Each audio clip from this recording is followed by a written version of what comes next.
Hurmatli kuzatuvchilar, maza qildim ikkinchi soni va birinchi sonning g'olibi Baxtiyor Yusupov.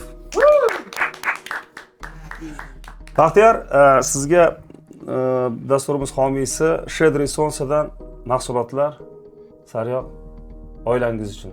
Rahmat. Marhamat. Muxlislarimga alohida rahmat demoqchiman. Rahmat qo'llab-quvvatlaganinglar uchun. Endi faqat siz yutasiz, hurmatli kuzatuvchilar.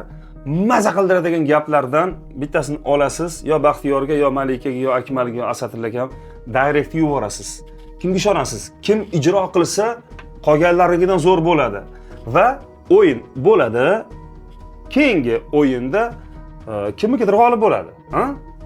Va g'olib bo'lgan bu yerdagi ijrochi bu gapni kim yuborganligini aytadi va siz g'olib bo'lishingiz mumkin. Shed Resource'dan shuncha sariyog' margarinlar sizga yuboriladi. Hurmatli kuzatuvchilar, maza qildimning ikkinchi soni O'zbekistonda xizmat ko'rsatgan artist Asadilla Nabiyev. Marhamat. Oqil bilan Gulshan zindonday, nodon bilan zindon Gulshan.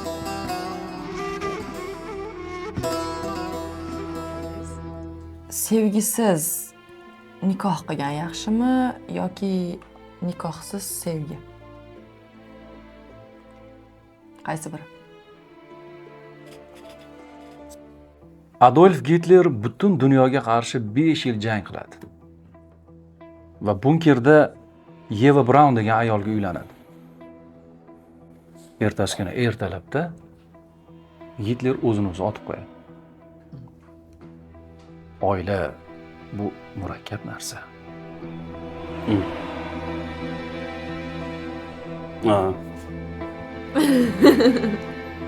Ko'p insonlar bitta xatoga yo'l qo'yishadi. Ibodatlarida o'zlarini emas, ahvollarini o'zgartirishni so'rab duo qiladilar.